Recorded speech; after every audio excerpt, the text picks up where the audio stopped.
Early into the Collin Klein era, Texas A&M has been pretty good in the red zone.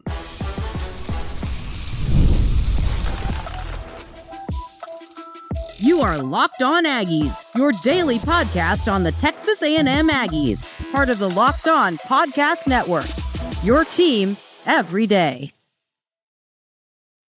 Welcome on into Locked On Aggies. I'm your host, Andrew Stefaniak. Thanks for making Locked On Aggies your first listen every single day. Today's episode is brought to you by Game Time. Download the Game Time app, create an account, and use code LOCKEDONCollege for $20 off your first purchase. So, ladies and gentlemen, today we're going to run through some early season stats from the Aggies. Some early season stats about, overall team stats, everything, rushing offense, rushing defense, red zone, passing. We'll run through all that and talk about where the Aggies stack up, what do you got to be better at, what needs to be improved on. Then we're also going to talk about should Texas A&M be concerned with Arkansas. We'll talk a little bit about that. And then we're also going to break down what do we need to see against Bowling Green.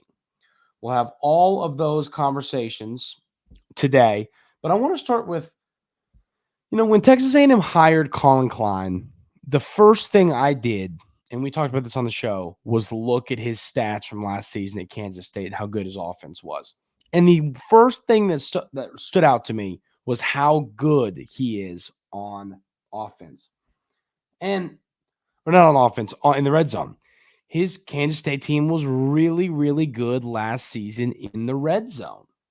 And so, we talked about that with Texas A&M last year. I think that the Aggies last season, you got to the red zone, and then we saw an awful lot of Randy Bond. And that's just not winning football. Field goals are not winning football. When you get to the red zone, you need to be scoring 6 points, and then Randy Bond needs to be going out there for the extra point, not for field goals. And, when I look at this, when I look at the red zone numbers, they're good so far. You've been in the red zone 11 times. You scored 8 touchdowns and made 2 field goals. I think so. In the red zone, you've gotten points 10 of 11 times, but you scored 8 touchdowns. And right now, that's a really solid number. So I didn't do the math. And once again, those of you who listen to Locked On Aggies every day know the math is not my thing. So let's do this. That means about 73% of the time in the red zone at this point in the season, you are scoring a touchdown. We'll take that. We'll take that. Last season, that number was not that good. And it was really frustrating watching the Aggies constantly drive the ball down the field and then stall and have to watch Randy come out and kick a field goal. And just that wasn't winning football. We learned that. And, it kind of hurt Texas A&M last year. And we knew it was a strength, Collin Klein. So it's great to see that early into the season, as Texas A&M is getting into the red zone, they're scoring touchdowns, not field goals. You want that to be a trend that continues the entire season long. So another one that I'm paying attention to here, some of these numbers offensively and defensively are exciting and are great, and some need to be improved on. And we're going to run through all of these on today's show. So the Aggies' third down percentage. Right now, the Aggies are 14 of 34 on third down for a percentage of 4.412. And I think that's a number right now that you want to see get better. You definitely want to see that improve on. That means that you're putting yourself in a really tough position when you are not picking up third downs. So I think that the key there is to continue to get big chunk plays on first down, push the ball downfield, pick up, on first down, you want to be picking up, 4 or 5 yards every time. Second down, you want to pick up yardage. So you're looking at third and 4 or less, a lot. And knowing that this team, especially looking at the numbers of passing compared to how much they're running the ball, Texas A&M is really trying to run the football right now, which was expected from Coach Klein. So, I guess what I'm saying is I would have expected this number to be a little bit better, knowing how much they're running on first and second, you should be picking up positive yardage and knowing how good the rushing offense is, which we'll get to here in a minute. But, top to bottom, that's not a number I'm concerned about right now. I expect that to move, the needle to move in the right direction as the season goes on. One thing I will say is penalties. The Aggies right now are 93rd in penalties. You've already picked up 22 penalties for 200 yards so far this season, which we've played 3 games. So that is about 7.3 penalties per game. That's a number you'd like to see that around, 5 or 4. I mean, cut out the penalties. It's part of it. I don't think that the yardage on the penalties has really killed you. But still, it's something. If you can win the penalty margin, if you can eliminate the penalties in SEC play, it'll help you win football games. So that is definitely something that I am monitoring. Stop committing penalties. We talked about it last year. Last year we saw a good amount of penalties from the Aggies. You got to play smart football. You got to play disciplined football. You can't pick up a ton of penalties. So, it's just definitely something that it's, hey, you're 2-1 right now, but it could haunt you when you get into SEC play, when you play Arkansas, when you play Missouri and LSU and South Carolina and Mississippi State. It can haunt you a little bit when you are picking up a lot of penalties. So 7 penalties per game sounds small. Not really, honestly. It sounds, a good amount. But point is, something you want to fine tune, because little things like that lose football games, and you don't want to be holding and jumping off sides and false starting in big time situations against really good football teams, because it will be a losing recipe. The next thing I have here is the rushing offense. And I want to stop and talk about this for a good bit here. We talked about the numbers a little bit yesterday, and the Aggies want to run the football. The rushing attempts compared to passing attempts early into the season, it's a substantial difference. Let's pull that up and talk about exactly what it is. So far this season, the Aggies have thrown the ball 72 times. They've completed 54% of their passes, which is also an E&M number.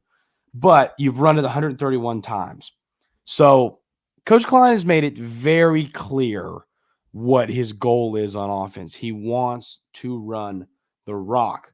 The Aggies have run for 789 yards so far in 3 games, 7 touchdowns, and they are currently running for about 6 yards per tote into the season. And, the yards per carry, is 4.43. So, and I'll tell you this, or that's rushing defense. I'm sorry. Where's rushing offense? 6 yards per carry. I was right. I was confused while I was like, that doesn't make sense. Yes. 6.02 yards per carry on here. Which is a really good number. You're also rushing for about 263 yards per game right now, which your rushing offense is 9th in college football. That is great, because that means your running backs and your offensive line are working as a unit. That will also open things up in the play action passing game. That'll help Connor Rigby and Marcel Reed, whatever happens quarterback wise, get the ball downfield. This is all exciting stuff to see. So, I've been really happy with how the Aggies are running the ball. But you know what that number right there tells me? 6.02 yards per carry. To me, I'm running the ball on first down a lot. If I'm picking up 4, 5, 6, 7 yards per carry in a football game, I'm keeping the football on the ground, and I'm grounding and pounding. I'm getting first downs. I'm chewing up clock, and I'm scoring touchdowns. And I think that is what this tells me, is you can put yourself in a positive, game script if you were getting 4, 5, 6 yards every carry, because that means you're looking at 2nd and 6, 5, or 4 instead of 2nd and 8, 9, 10, and that's makes a big difference. It's much easier, because then, hey, you run it again, you got 3rd and 1, 2, 3, 4, or you pass it there, you still got a 3rd and short, whatever. You're going to have, if you pick up 5 yards, 4, 5, or 6 yards per carry on first down, you're putting in yourself, unless you lose yardage on second down, in a spot where if you do end up getting a third down, you are in a spot where that third down is going to be third down in a little bit shorter, which is going to be easier for this offense, easier for Collin Klein, which is great to see, and that's what you want to see. We've got more stats to run through: rushing defense, passing offense, passing defense, time of possession, sacks, which is a bit of a surprise. We're going to run through all of that coming up right here on Locked On Aggies.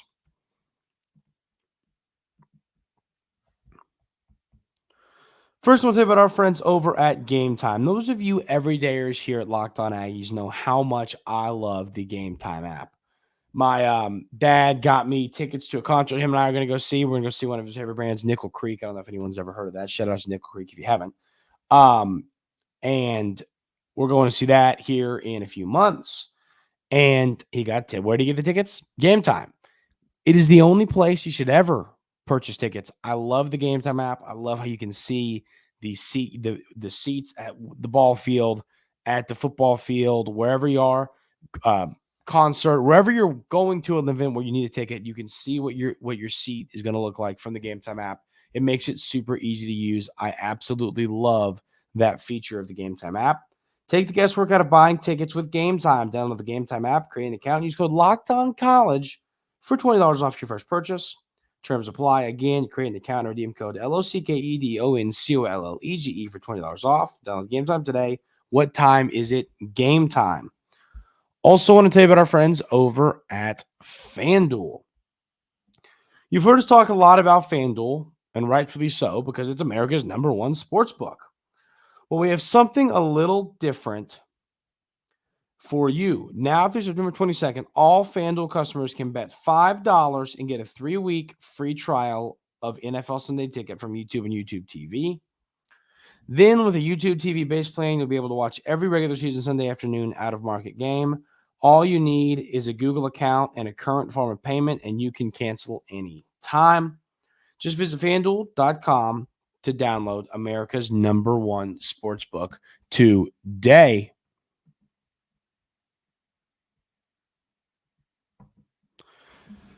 So, continuing on this conversation of some of the stats early into the season. And, another one that I think in this matters, it might not be the most fun one to talk about of all time, but Texas A&M has done a very, very good job punting the football so far. On the punts to this point, you are currently looking at, where did the number go? Lost my number. You are looking at 47.6 yards per punt. Now, that's only on 5 punts, which is good in and of itself. But you take that all day from, your new punter, your young punter, and White, and I mean, that's just great. Being able to win, that helps you win the field position battle. Flipping the field, punting the ball to the other team, and getting it deep in there, making sure you pin them inside the 20. This stuff matters. Winning field possession games matter. That stuff's going to matter a lot when you get deeper into SEC play and you're playing Missouri and you're playing LSU and you're playing some of these better teams. And, winning the field position battle will help you win games. So having a punter who is able to help you do that is very, very, very important for this team. So, top to bottom, I've been very happy with your new punter. Punting was an issue last year from Constantino. It was really an issue last year. We talked about it a lot. Like, is it time to change your punter? Is it time to give the freshman a chance? Is it time to do something different here? Punting was a problem last year. You are not getting a lot out of your punter, and it matters. A lot of people, we're talking about punting. That's boring. Okay, yeah, I get it. It's punting. I do get it. But having a good punter wins football games. Iowa's best player on their team was their punter. And now he's the punter for somebody in the NFL, and I forget who it is, but he's great. And, this stuff matters. The Aggies seem to have a really good punter. You don't want to see your punter a lot, but when you do see your punter, you want to see a solid kick that pins the opponent inside of the 20. So that is definitely something that's been solid for the Aggies so far this season. Now, one thing that comes a bit of a surprise, knowing what we expected this offseason, was that the Aggies are currently 108th in sacks in college football. They have 3 sacks. Now, I do remember this. I don't know if y'all remember this. The Aggies did start slow last year when it came to sacks. They kind of slowly dialed in. They slowly started to figure it out when it came to sacks. And it was, it's funny because you figure, early in the year, you're going to have a couple games against non-great, non-conference opponents. Well, I mean, even last year, the Aggies did not rack up a ton of sacks. I think, those teams just always try and get the football out quickly. I'm sure it'll be a case of speaking against Bowling Green. But,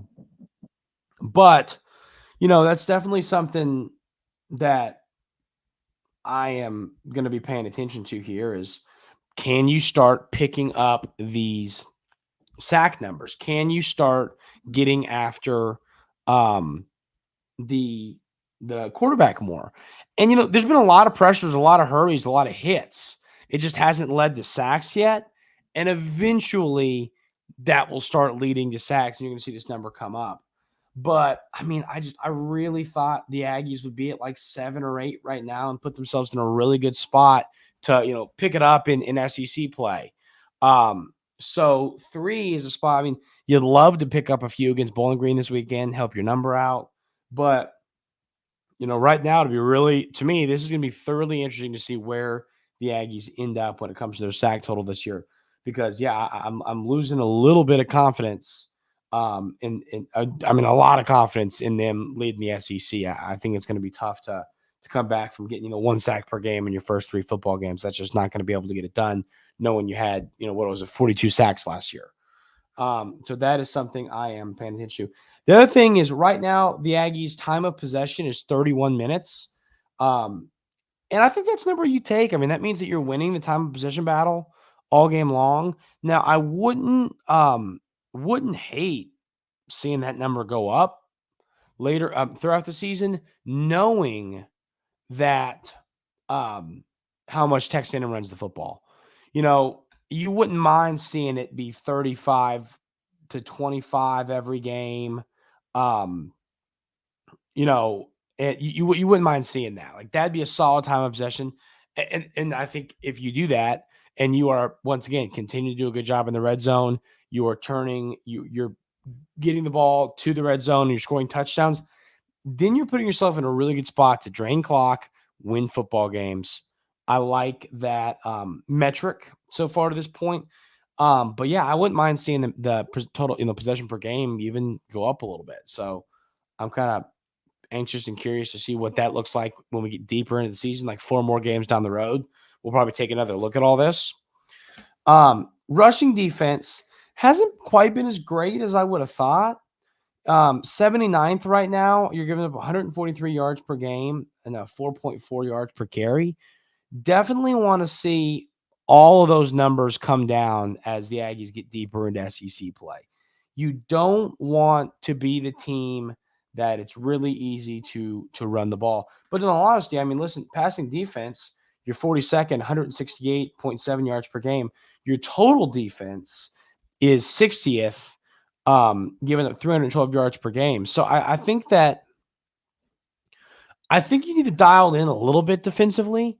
I'm not concerned about the defense in any way, shape, or form, but I definitely think that it's fine if I wouldn't be upset if you dial this in and do a better job stopping the run. You want to stop the run. I think that you really want to get that rushing yards per game number down, just because that's your identity. You are the football team that stops the run. You are the football team that does not let opposing teams, move the ball on the ground. And that's your identity. I think that's what Coach Elko wants to be. So I'm definitely monitoring this. I want to see how this ends up at the end of the year, but it's something you want to see this defense continue to get better and better and better as the season goes on. And I think that's going to happen.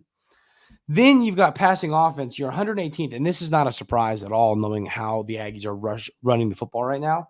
You're 118th in passing offense, 158 yards per game. I bet this moves up, but I do think that you're going to see this team get a little closer to balance. The Aggies will never be, in my opinion, balanced because, I don't think it'll ever be balanced once again because Coach Klein wants to run the ball, but I do think you're going to see it kind of move closer to balance at some point in the season, especially in SEC play. Maybe if you have to start getting the ball in the air more, but that is something to pay attention to. So those are the stats to this point in the season. How do we feel about it? Are we upset about it? Do we not like it? Let me know y'all's thoughts on that in the YouTube comments. We're going to talk about what we want to see against Bowling Green coming up right here on Locked On Aggies. First, we'll talk about our friends over at Roy. Hey, Aggies fans, have you heard about Roy? It stands for Return on You, and it's a new platform that lets the fans get involved in NIL like never before by making contributions directly to your favorite athletes. By supporting players directly, you can shape rosters, retain talent, and keep your favorite athletes out of the transfer portal. As you all know, NIL has changed the game for athletes. Roy changes the NIL game for fans. Directly support players is a really cool aspect of this. Roy allows fans to directly back their favorite college athletes with Roy. Fans can play a key role in shaping the future of their favorite teams while athletes maximize their name, image, and likeness potential. Download Roy for iOS or Android and enter referral code Locked On, and you'll automatically be entered in the sweepstakes to win $5,000 cash. Visit joinroy.com for additional details. No purchase necessary. Void where prohibited. Get off the sidelines and into the NIL game with Roy.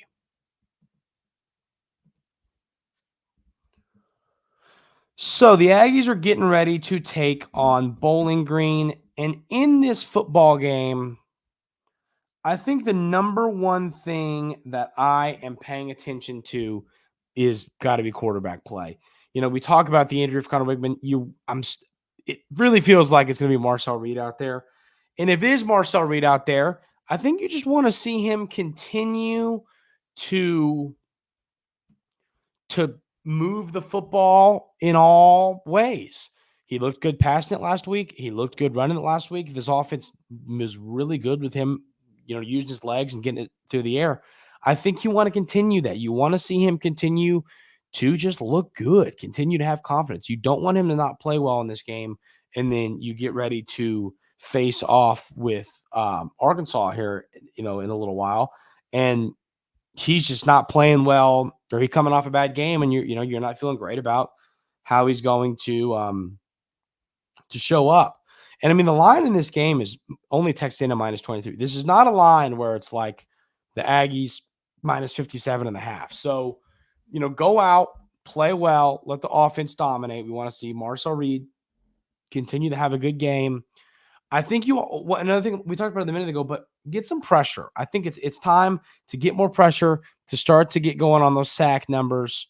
I think it's a very realistic thing to have happen in this ball game, but I'm paying attention to that. It's due time for the sack numbers to start increasing. This defensive line is too good for this, you to be 108th in college football in sacks right now with only 3. So I'd love to see that happen in this game.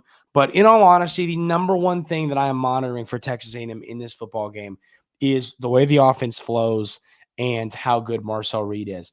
Because once you get into SEC play, after this, it's boom.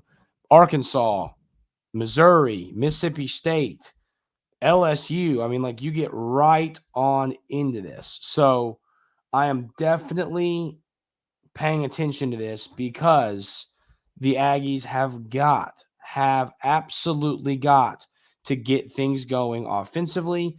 And if they're able to do that, I think you're going to have the season finish very strong. And I think you're going to get to that goal of winning 9+ football games if this offense gets going, because we know what you got defensively. That is going to do it for today's episode of Locked On Aggies. Thank you all so much for being here every single day. Really, really appreciate it. Hope everyone has an outstanding rest of their day today. And we'll see you tomorrow right here on Locked On Aggies.